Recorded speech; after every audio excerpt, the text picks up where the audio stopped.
Apa bedanya antara hutang dan pinjam? Ada yang bisa? Ada yang bisa membedakan antara hutang dan pinjam? Kalau ada 100.000 saya kasih. Assalamualaikum warahmatullahi wabarakatuh. Alhamdulillah pada saat ini kita bisa berkumpul di tempat yang mulia, majelis ilmu. Bahkan para malaikat pun rela membeberkan sayapnya untuk para penuntut ilmu untuk jalan di atasnya. Itu menandakan bahwa malaikat itu ridha kepada mereka yang mencari ilmu. Salawat serta salam senantiasa semoga tetap terjalin bahkan untuk Nabi kita Nabi Muhammad SAW serta seluruh keluarga, para sahabat dan juga umatnya, dan kita insya Allah termasuk umat beliau yang akan mendapatkan syafaat kelak di yaumul qiyamah. Amin Allahumma amin. Ada pertanyaan, apa bedanya antara hutang dan pinjam? Ada yang bisa? Ada yang bisa membedakan antara hutang dan pinjam? Kalau ada 100.000 saya kasih. Apa bedanya hutang dan pinjam? Ada yang bisa? Ya, apa bedanya? Gimana? Kalau saya nggak punya berarti hutang. Hutang sama saudara Iwan. Punya satunya Pak Iwan. Masih belum. Masih belum. Siapa yang bisa? Apa bedanya hutang dan pinjam? Kalau hutang Ya. harus kembaliin. Ya, terus kalau pinjam nggak harus kembaliin? Salah. Hutang maupun pinjam sama, dua-duanya harus dibalikin. Itu persamaannya. Tapi perbedaannya apa? Ya, nanti akan kita bahas ya. Kita harus tahu dulu itu yang namanya hutang itu apa. Apa itu hutang? Ada yang tahu hutang itu apa? Uangnya saya simpan lagi ini. Apa itu hutang? Hah? Kalau hutang itu dari kabul. Terus? Kalau pinjam itu belum terjadi bagi juga. Kurang tepat. Ketahuan ini nggak pernah ngutang dia nih kayaknya nih. Bagus berarti ya. Pengertian hutang, apa itu hutang? Yang dinamakan hutang itu tamlikus syai'i ala an yarudda mithlah. Hutang adalah memberikan hak milik suatu barang, memberikan hak milik, memindahkan hak milik suatu barang atau suatu benda atas dasar akan dikembalikan semisalnya. Itu namanya hutang. Jadi contohnya misalkan pinjam 100, ya kan? Dikasih, itu menjadi hak miliknya orang tersebut, menjadi hak miliknya. Tapi memberikan ini atas dasar apa? Nanti dikembalikan lagi dengan semisalnya atau senilainya. Gitu. Ya, itu namanya hutang. Ketahuan nggak pernah hutang ini Pak Ali ini. Wah. Iya. Nah, ada yang penting perlu dibahas. Ada orang yang hutang, ada orang yang memberikan hutang. Nah, sebelum membahas orang berhutang, kita bahas orang yang ngutangin dulu. Bagi orang yang memberikan hutang, misalkan siapa di sini yang suka ngasih hutang? Siapa? Pak Haji Sahlan. Pak Guru Narjo itu biasanya suka ngutangin orang ya.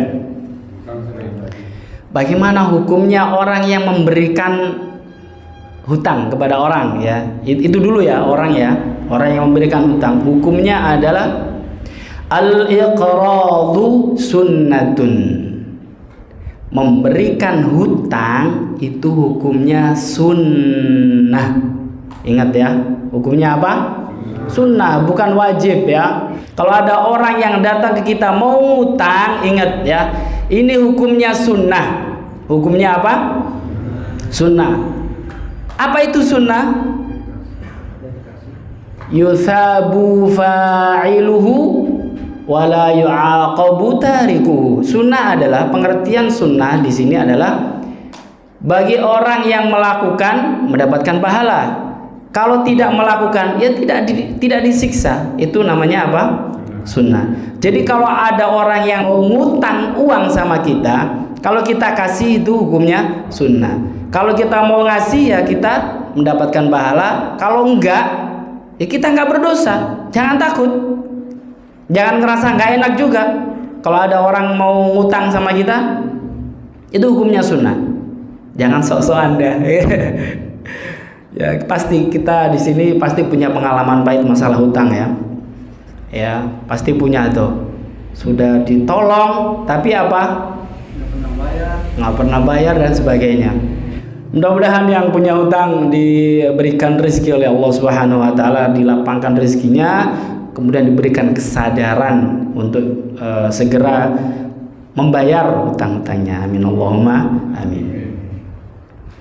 Nah. Kenapa bisa sunnah memberikan hutang?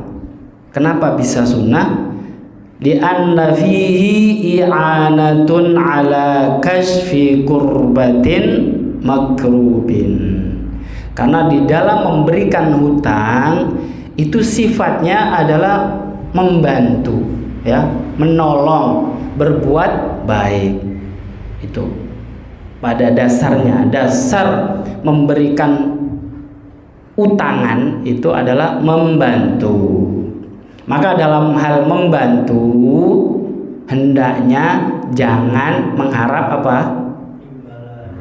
Ya, jangan mengharap imbalan, apalagi mengharap yang lebih dari orang yang utang. Itu prinsipnya ya. Makanya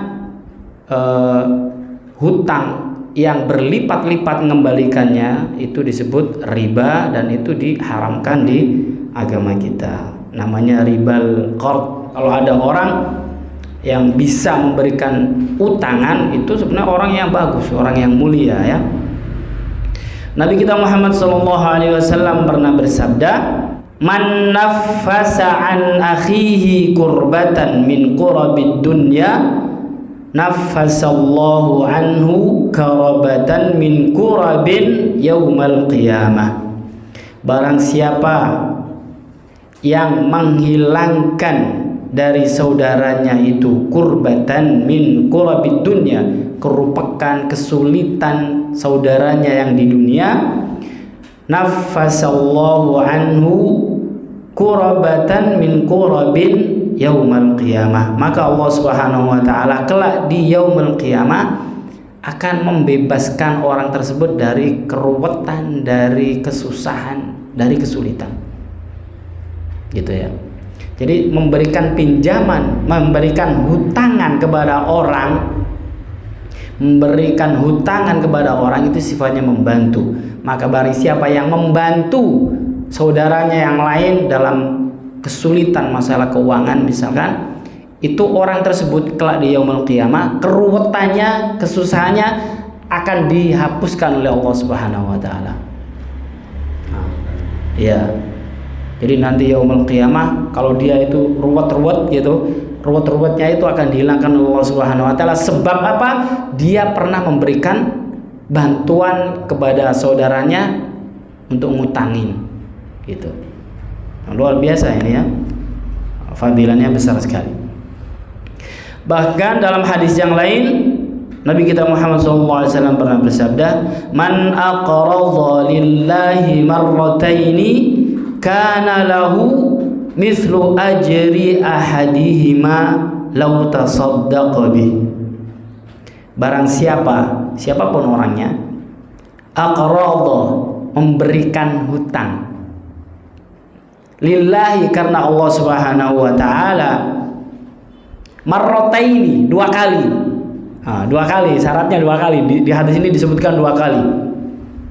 Kana lahu mithlu ajri ahadihima, maka baginya pahala seolah-olah ya pahalanya itu sama dengan kan 2 kali. Yang sekali itu disedekahkan.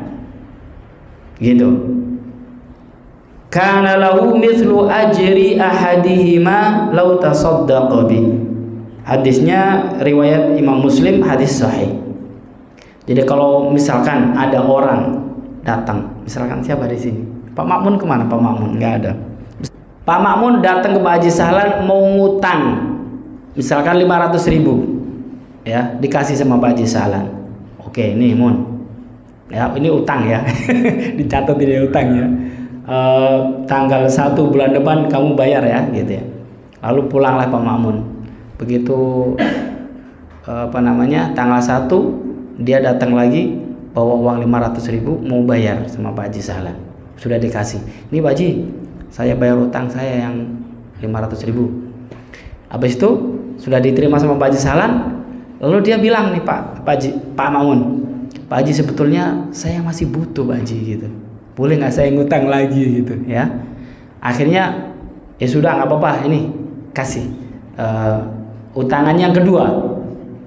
Maka pahalanya Pak Haji Sahlan itu seolah-olah ya pahalanya sama dengan yang 1 kali itu sedekah. Jadi pahalanya bisa berlipat-lipat. Ya, itu maksud dari hadis ini. Kana lahu mithlu ajri ahadihima law tasaddaqa bi. Tamat yang kuat enggak. Ngutangin itu masih di bawahnya sedekah. Jadi sedekah itu derajatnya lebih afdol, lebih tinggi dibandingkan ngutangin. Masih tetap tinggian sedekah. Loh kok bisa begitu? Kalau sedekah itu kan kalau sudah diberikan nggak kembali lagi kan? Tapi kalau ngutangin kan masih balik lagi. Jadi wajar kalau sedekah itu masih masih lebih afdal dibandingkan ngutangin ya. Jadi tenang aja kalau kita memang nggak mampu untuk memberikan utangan ya biasa aja ya, nggak usah dipaksakan ya. Khawatirnya kalau dipaksakan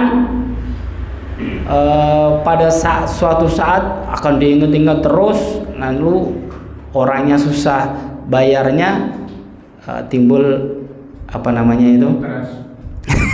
timbul stres gitu ya. Ya kalau kita mampu lebih baik ya, lebih baik kita kasih utangan. Tapi kalau kita sekiranya nggak mampu tidak masalah, karena apa? Ini hanya hukumnya sunnah ya, hukumnya sunnah. Begitu ya. Kemudian itu tadi orang yang ngutangin. Nah, bagaimana hukumnya dengan orang yang berhutang itu sendiri? Jadi kalau ada orang yang mau berhutang, itu bagaimana hukumnya? Ini ada 3 hukumnya. Kalau yang tadi 1 ya, pokoknya sunnah aja dia. Yang orang yang berhutang itu bisa 3 kondisi ya. Bisa haram, bisa wajib, bisa jaiz. Itu kalau orang yang berhutang. Orang yang berhutang. Saya ulang lagi ya. Kalau orang yang ngutangi itu namanya al-muqrid.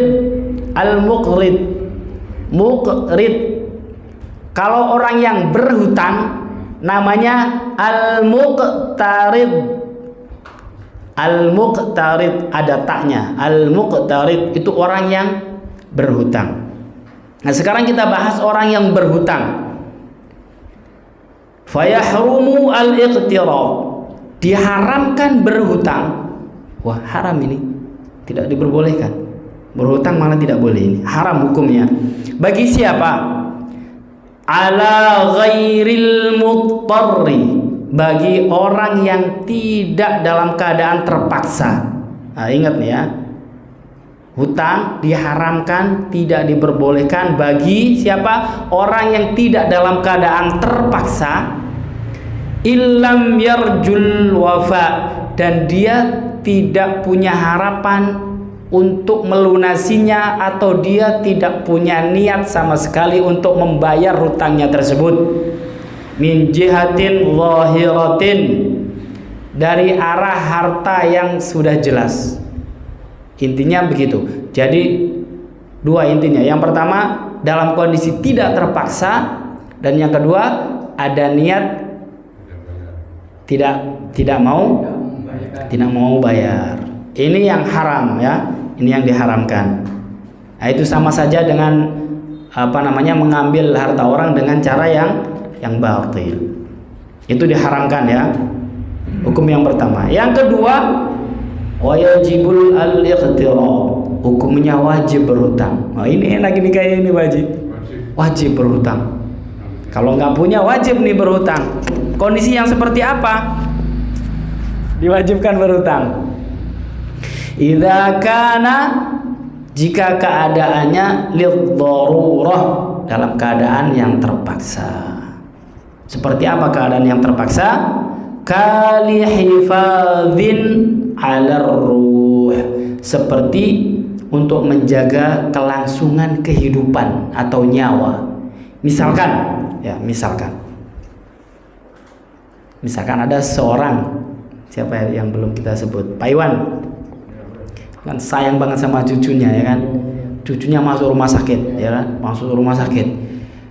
biayanya berapa, misalkan sebut 200 juta. Pak Iwan, aduh, tepuk jidat ya, dari mana ini 200 juta ya kan, gak punya ini. Maka karena ini untuk menyelamatkan nyawa cucunya ya, sebenarnya kalau nggak dioperasi ini nanti bisa selesai gitu kan. Ini harus dioperasi Pak, kalau nggak dioperasi secepatnya ini bisa gawat Pak, bisa meninggal gitu misalkan. Maka Pak Iwan ya wajib ya, diwajibkan pada saat itu diwajibkan mencari utangan. Nah, itu karena kondisi-kondisi yang sangat terpaksa gitu ya. Kondisi yang sangat terpaksa. Itu yang kedua. Kondisi yang ketiga, wa yajuzu, dan diperbolehkan. Biasa aja, ngutang boleh, nggak ngutang ya nggak masalah, nggak apa-apa. Kondisi yang seperti apa?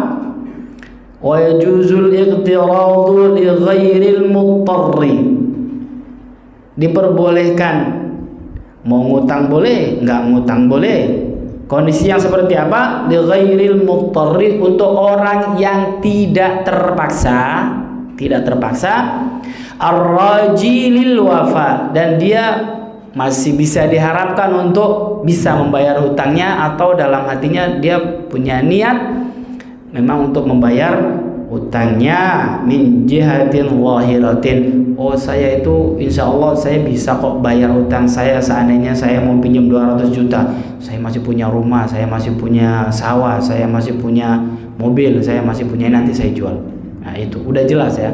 Nah, itu diperbolehkan ya, diperbolehkan. Walaupun misalkan itu nggak butuh-butuh banget gitu, tetap dia diperbolehkan. Misalkan Pak Haji Sahlan, Pak Haji punya uang, ini saya punya uang nih, mau ngutang nggak? Oh, boleh gitu ya kan. Jadi nggak butuh-butuh banget ya kan, nggak butuh-butuh banget. Kemudian punya keinginan untuk membayar hutangnya, kemudian ada kemampuan ya, punya motor, punya rumah, punya segala macam, itu mah kecil ya gitu. Nah, itu posisi yang seperti itu diperbolehkan, mau ngutang boleh, nggak ngutang juga boleh. Kemudian nyampe sini ada yang ditanyakan, ini masalah hutang ya, boleh. Begini Pak Di, misalnya saya Ya, pinjam duit. minta tolong dong, Pak Iwan. Jangan pinjam. Nanti pinjam nanti ya, ini utang ya. Nanti ada lagi. Utang sama pinjam gimana? Ternyata beda. Ya, beda antara hutang dengan pinjam itu berbeda ya. Makanya tadi di pertanyaan di awal tadi itu kita sudah jadikan kuis ya. Barang siapa yang bisa yang tahu perbedaan antara minjem dan utang, saya kasih hadiah. Memang beda ya, antara ngutang dengan minjem beda. Silakan. Udah nyala belum? Udah. Ini ya. Ya. Jadi begini Pak Haji, saya mau ngutang nih. Ya, mau ngutang. Ngutang. Pak, saya ngutang duit 50.000 gitu kan. Kecil amat ngutang. Ya, ceritanya buat beli bensin. nanti insya Allah ada yang bisa bayar. Kan itu kan. Kata yang diutangin bilang udah nggak usah bayar, saya ikhlas. Itu gimana hukumnya? Baik. Masih ikhlas lah. Udah itu aja. Udah itu aja dah. Baik, jadi Pak Haji Salam nanya akad pertamanya adalah hutang, ya. Tapi ternyata sama yang punya uang tadi itu sudahlah nggak usah hutang, ini saya kasih saja. Nah ini kalau hutangnya Pak Haji Salam itu karena beliau juga seorang yang mampu, ya kan, nggak butuh-butuh banget kan, ya kan, mampu juga istilahnya gitu. Nah, itu tarafnya boleh saja, boleh kok, utang itu boleh, ya. Seperti yang tadi itu kejadian yang Pak Haji Salam itu boleh. Kemudian pada orang yang memberikan hutang tadi itu juga diperbolehkan. Bahkan ini pahalanya berlipat-lipat karena apa? Karena dia mensedekahkan. Sudah nggak usah utang nih, saya kasih saja gitu kan. Nah itu lebih afdol, lebih bagus seperti itu. Jadi dia tidak berharap kembali lagi ya, tidak berharap kembali lagi. Tapi kalau seandainya dia berharap kembali lagi, oh ya udah ini utang kan akadnya utang, ya nggak ada masalah gitu ya. Tetap dia dapat pahala karena sudah membantu Pak Haji Salam, dia dapat pahala. Pahala apa? Pahala ngutangin. Tapi ketika dia bersedekah maka pahalanya double, ya, pahalanya double. Di atas ngutangin pahalanya. Nah, begitu kira-kira Pak Haji ya. Nah, karena nggak ada yang bisa jawab, saya jawab sendiri, uangnya buat saya ya. Kalau ngutang, ya, kalau ngutang tadi kita sudah sebutkan apa itu ngutang. Ngutang adalah tamliku syai' ala an yarudda mithla. Ngutang itu memberikan hak milik suatu benda atau barang atas dasar berharap dikembalikan lagi dengan barang yang semisalnya atau senilai, ya. Jadi berpindahnya milik, ya, perpindahnya hak milik. Misalkan uang 100.000, kalau yang tadi 50.000, otomatis dari temannya Pak Haji Salam itu menjadi milik Pak Haji Salam yang 50.000. Ini namanya apa? Utang. Tapi kalau minjam tidak menjadi hak milik, itu bedanya. Kalau minjam tidak menjadi hak milik, hanya memanfaatkan manfaat barangnya saja. Misalkan minjem motor itu statusnya bukan ahli kepemilikan, bukan, ya, tidak bisa karena itu pinjam. Pinjam itu harus dikembalikan, dan mengembalikan harus dengan barang yang sama yang dia pinjam, gitu. Tapi kalau ngutang tidak harus dengan barang yang dia ambil tadi itu. Misalkan 100.000 uang ini ya, dengan nomor serinya berapa ini? Nomor serinya terakhirnya 7725, ya kan? Misalkan Pak Haji ngutang, nih Pak Haji, kemudian dibelanjakan untuk beli apa namanya, beli bensin segala macam, ya kan. Nah, suatu saat Pak Haji Salam harus bayar utangnya, otomatis nggak mungkin dong dia nyari ini ya, pasti dengan menggunakan uang yang lain, yang senilai, yang semisal dengan yang diutang. Itu bedanya antara utang dan minjam. Kantongin lagi, nggak ada yang bisa jawab. Ada yang mau ditanyakan lagi? Kalau nggak ada, ini ada beberapa hadis, ya, ada beberapa hadis yang perlu kita sampaikan dalam hal utang piutang. Ya, boleh Pak De, itu.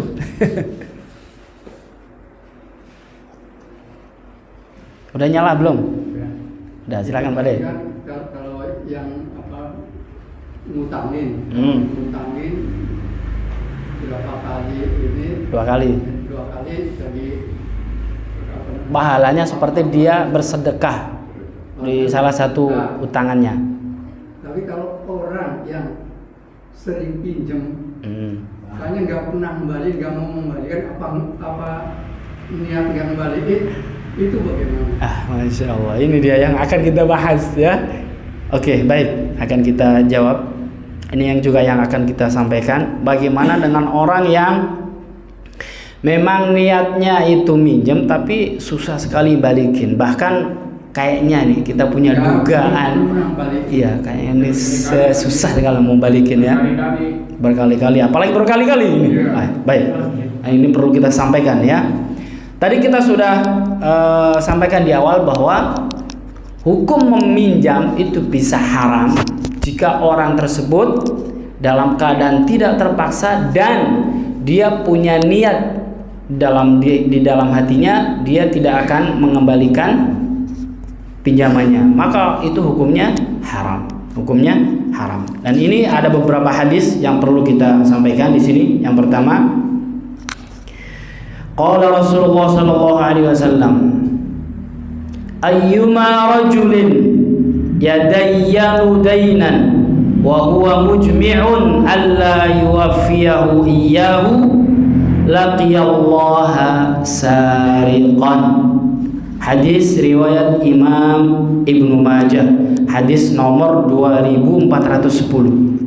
Bersabda Nabi kita Muhammad SAW, ayyuma rajulin, dimanapun siapapun laki-laki, yadayyanu daynan, siapapun laki-laki yang berhutang, siapapun orangnya, wa huwa mujmi'un, kemudian dia menumpuk-numpuk hutang tersebut, utang lagi, alla yuwafiyahu iyyahu, dan dia tidak mau membayar hutang tersebut, laqiyallaha sariqan, maka kelak orang yang seperti ini bertemu dengan Allah Subhanahu wa taala sebagai seorang pencuri.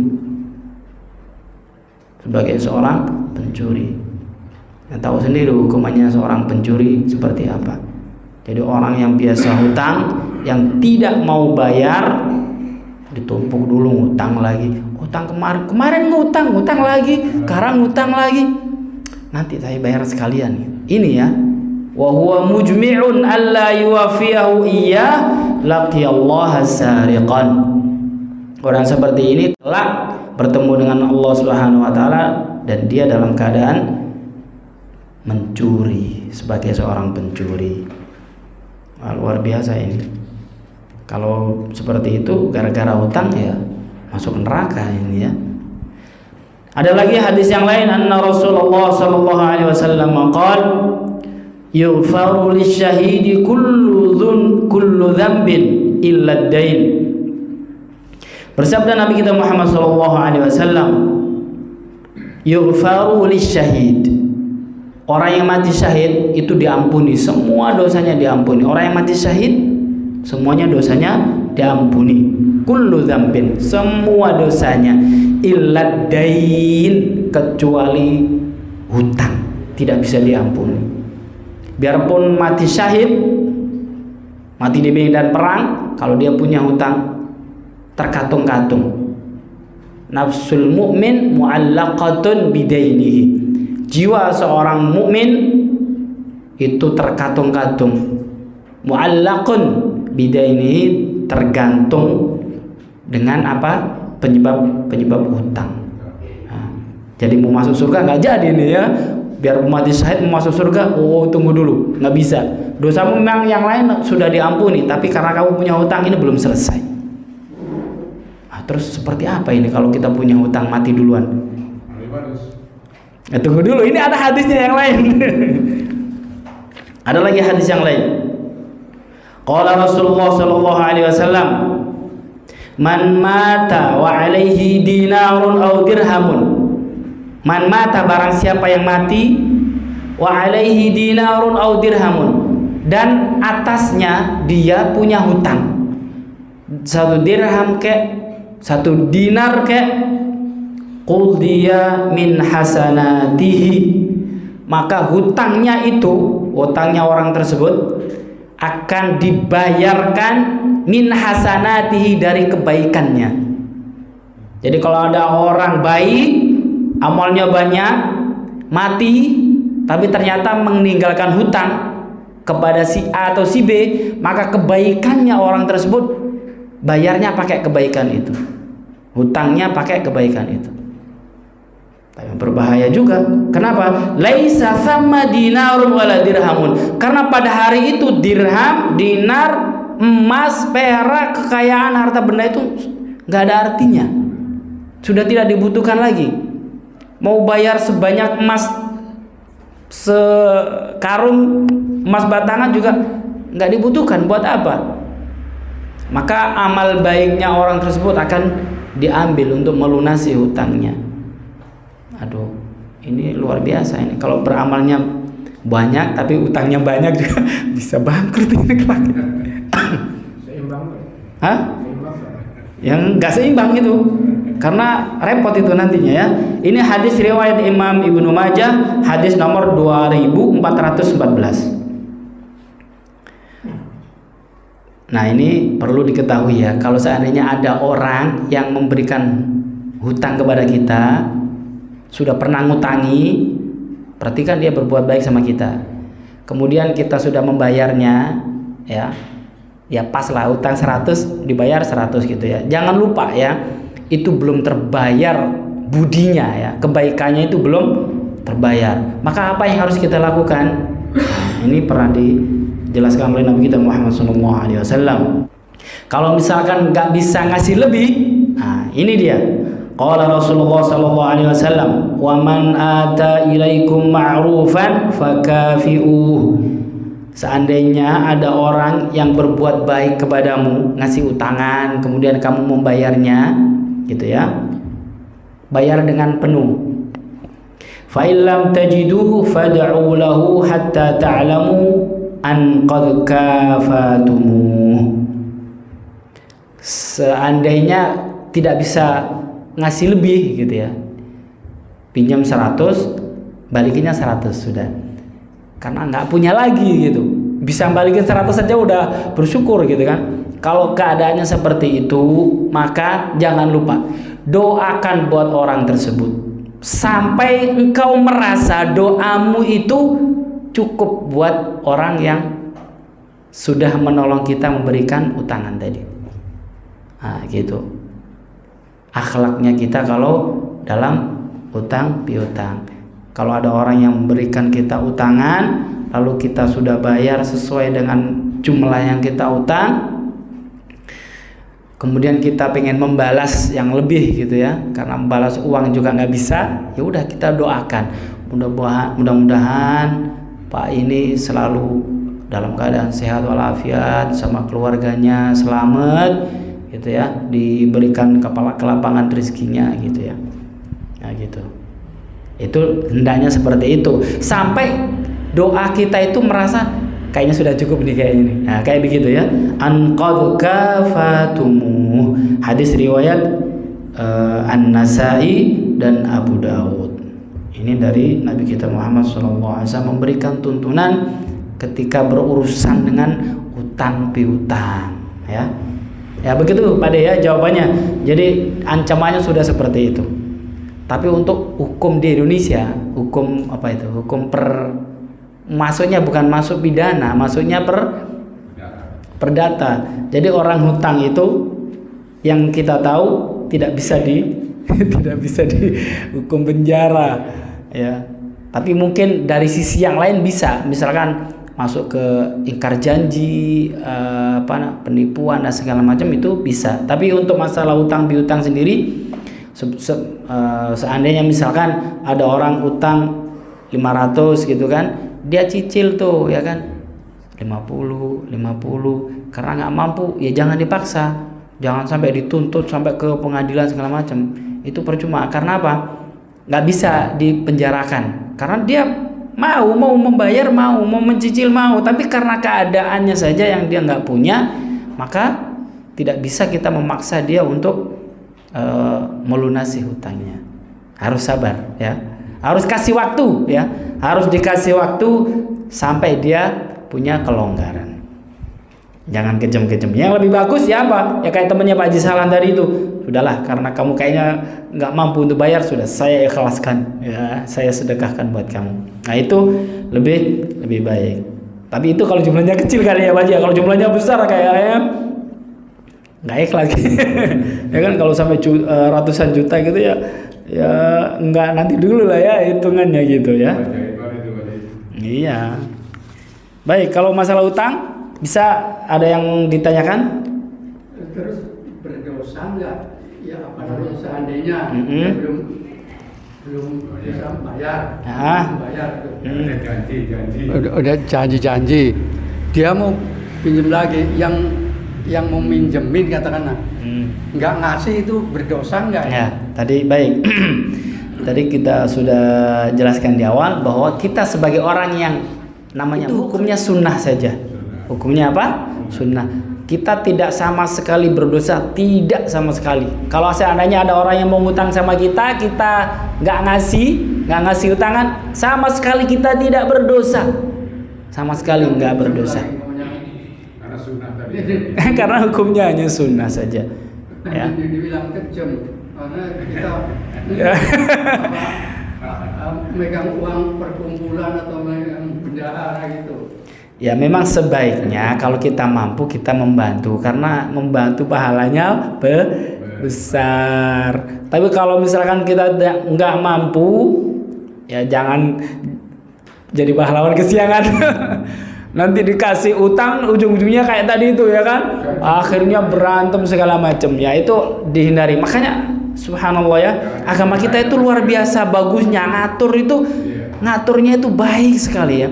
Kalau ada orang yang minjem sama kamu, itu hukumnya sunnah. Kamu kalau ngasih silahkan, nggak ngasih nggak apa-apa gitu ya. Nggak berdosa kamu. Kamu kalau ngasih kamu dapat pahala, nggak ngasih kamu tidak berdosa. Kan luar biasa itu ya. Gitu. Hukumnya sunnah saja ya. Gitu Pak De, nggak berdosa Pak De ya. Tapi kalau yang bagi orang yang berhutang berkali-kali tadi dan punya niat nggak bayar, ya itu ancamannya tadi. Hadis-hadis yang kita sudah sampaikan tadi itu ya. Kelak dia bertemu dengan Allah Subhanahu Wa Taala, dia dalam keadaan pencuri. Ya sudah, kalau pencuri ya sudah, nggak pakai ditanya, udah masuk aja itu ke neraka itu ya. Gitu. Cukup ininya jawabannya. Ada lagi yang mau ditanyakan? Kalau soal pinjaman, masih ada waktu nggak kalau kita bahas tentang pinjaman? Ini utang sudah selesai. Kalau soal pinjaman ini kerap sekali kita meminjam barang dan segala macamnya ya. Nah, ini perlu kita bahas juga ini karena berkaitan dengan kehidupan kita sehari-hari. Pinjam adalah ibahatul intifa. Diizinkannya untuk memanfaatkan suatu barang gitu ya, bima yahillu al intifa'u bih, yang barang tersebut memang halal untuk dimanfaatkan, ma'a baqai ainihi. Minjam itu syaratnya ma'a baqai ainihi, barang yang dipinjam itu tidak boleh berkurang, tidak boleh hilang, harus tetap ada, bisighatin, harus ada ijab qabul. Itu kalau minjam. Nah, ini agak berat nih kalau minjam nih ya, karena urusannya agak panjang ini rawan akan perselisihan kalau masalah pinjam ini. Utang sudah ya, kita bahas tidak bahas utang lagi, kita bahas pinjam. Misalkan kita minjem motor ya, kita hanya boleh memanfaatkan saja motor ya, dan itu harus ada ijab qabulnya. Pinjam motornya ya, oke gitu. Dan ini ya, bolehnya diperbolehkan itu hanya sebatas keperluannya saja. Misalkan Pak Haji Salang, Pak Iwan pinjam motornya Pak Haji Salang untuk beli apa? Beli obat. Dikasih ya kan? Dibawalah motornya Pak Haji Salang sama Pak Iwan untuk beli obat ke apotek. Ya. Hanya di situ, tidak boleh di tempat yang lain, tidak boleh digunakan untuk ngojek, nggak boleh. Nggak boleh. Kalau tadi akadnya hanya untuk beli obat, makanya harus jelas akadnya. Pak Haji Salan, saya pinjam motornya boleh nggak? Nih keperluan saya banyak nih, mau beli obat, mau beli ini, mau beli itu gitu ya, gitu. Ya biar jelas gitu ya. Ini kaitannya seperti ini. kalau seandainya ada kerusakan atau kecelakaan, nah ini masalahnya di situ. Benar juga Pak Haji. Ya. Kalau seandainya tadi itu pinjamnya untuk beli obat ke apotek, ternyata dibawa motornya ke pasar Minggu belanja kopi, ternyata motornya rusak atau ditilang. Nah, ini. Maka ini kewajibannya nanti siapa yang bertanggung jawab? Minjem lah. Hah? Yang minjem. Yang minjem. Oke. Nah, kalau yang tadi yang sesuai yang dipinjam, misalkan Pak Iwan pinjam motornya Pak Haji Salan untuk ke apotek beli obat, ketika dalam perjalanan menuju apotek kok rusak, ada kerusakan, si peminjam itu tidak berkewajiban untuk memperbaiki. Oh gitu ya. Iya, karena apa? Karena sudah diizinkan. Tadi kan diizinkan, maka izin itu juga sudah tahu resikonya. Oh, nanti motornya itu dibawa ke apotek, seperti itu. Tapi kalau misalkan dibawa ke pasar, nah ini kan tanpa izin kalau ke pasar kan, maka jika ada kerusakan atau kecelakaan dan segala macamnya, nah itu tanggungan yang minjem.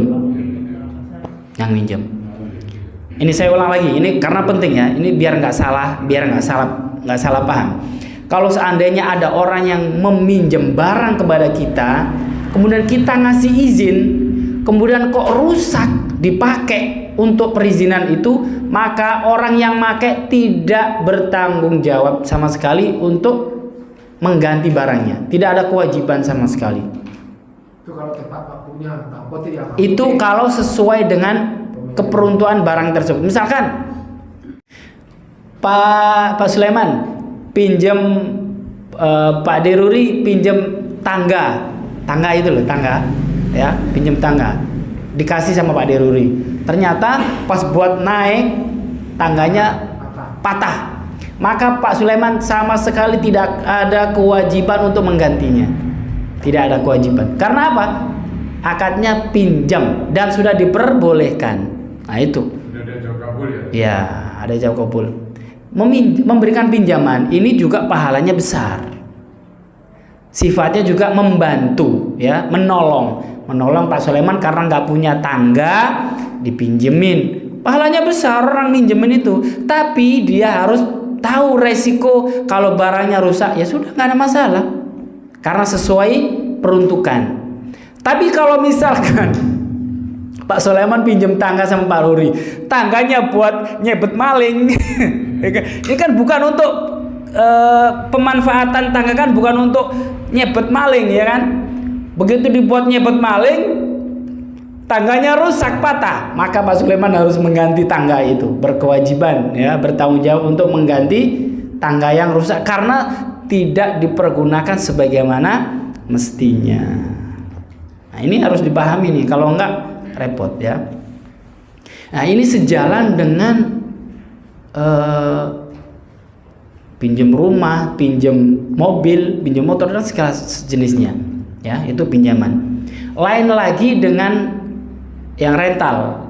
Rental itu nanti masuknya ke pembahasan masalah sewa ya. Meminjamkan itu beda dengan sewa. Kalau sewa itu nanti pakai apa? Pakai imbalan. Pakai apa? Imbalan. Nah, bedanya sewa dengan minjam-meminjam adalah kalau minjam-meminjam tidak ada timbal balik. Kalau sewa ada ongkosnya, ada penggantinya. Itu bedanya. Kalau misalkan sewa mobil, sewa rumah, nah itu nanti ada tanggung jawab yang berbeda lagi, tidak sama dengan pinjam meminjam. Sebetulnya menarik untuk dibahas, tapi karena waktunya habis kayak gini ya. Kalau sudah Isya, satu pertanyaan boleh satu pertanyaan kalau ada pertanyaan. Kalau nggak ada ya karena sudah Isya akan kita sambung di. Ya boleh silakan. Menyewa nih gitu ya. Ya ini sewa menyewa. Katakan kalau kita sewa mobil. Itu kasih mic-nya. Kita nyewa suatu kendaraan lah. Nah, kemudian terjadi insiden katakan kerusakan apa nyenggol atau gimana yang sebetulnya itu juga tidak keinginan kita gitu loh. Apakah memang itu mutlak harus ditanggung oleh penyewa ataukah ada bagian ya karena kan kita juga bayar kan gitu loh. Apakah juga yang punya itu harus ambil andil lah katakan servis 100 gitu loh. Apakah dia juga dibebankan atau diwajibkan untuk menanggung sebagian dari biaya itu? Makasih. Baik. Luar biasa, pertanyaannya bagus sekali ya, dan ini kerap terjadi ya, kerap terjadi. Mudah-mudahan nggak terjadi sama kita ya. Jadi pertanyaan Pak Sulaiman, bagaimana kalau seandainya kita nyewa mobil ya, di tengah jalan ternyata kecelakaan ya, itu apakah sebagai Pak Sulaiman sebagai penyewa itu bertanggung jawab untuk memperbaiki mobilnya atau bagaimana gitu kan? Terus kalau bukan Pak Sulaiman itu siapa yang bertanggung jawab yang sebenarnya gitu kan? Nah, ini kita istirahat dulu dari utang piutang, kita istirahat dulu dari pinjam meminjam. Ini sewa ya, sewa ya. Sewa itu ada harganya, ada harga yang kita bayar. Maka seandainya ada hal-hal yang tidak diinginkan sebagaimana yang ditanyakan Pak Sulaiman, seandainya ada kecelakaan, siapa yang bertanggung jawab untuk memperbaiki mobilnya? Maka kecelakaan itu akan dilihat dulu. Kalau terjadi kecelakaan itu bukan karena sembrono, bukan karena disengaja, bukan perbuatan yang ada niat untuk dirusak, maka sang penyewa sama sekali tidak ada kewajiban untuk menggantinya. Itu ya bebas ya, karena itu tidak disengaja. Masalahnya bagaimana membuktikan bahwa orang tersebut tidak bersalah, tidak sengaja gitu ya. Itu yang harus dilakukan. Harus dibuktikan bahwa memang ini kecelakaan bukan saya salah, bukan salah saya ini ditabrak gitu ya. Nah, kalau itu sudah terbukti ditabrak, maka orang yang menyewa tadi itu sama sekali tidak berkewajiban untuk mengganti sama sekali. Tapi kalau itu terjadi kecelakaan karena kesembronoan dia, maka orang yang nyewa tadi itu berkewajiban bertanggung jawab karena sembrononya ya, karena sembrononya tadi. Kan itu full ya. Biasanya kalau mobil rental, biasanya yang kita tahu itu mereka diasuransikan. Diasuransi. Jadi kalau misalkan ada hal-hal baret atau nabrak atau apa itu biasanya si penyewa paling suruh bayar untuk biaya klaim ya, kurang lebih 200 atau 300 ribu gitu. Itu yang kita tahu. Mudah-mudahan jawabannya bisa memuaskan Pak Sulaiman. Ya, pertanyaan bagus. Mudah-mudahan yang sedikit ini bermanfaat buat kita semua. Amin Allahumma amin. Allahumma fa'na bima 'allamtana wa 'allimna ma yanfa'una wa rzuqna ilman yanfa'una. Da'wahum fiha subhanakallahumma wa tahiyyatuhum fiha salam wa akhiru da'wahum alhamdulillahi rabbil alamin. Assalamualaikum warahmatullahi wabarakatuh.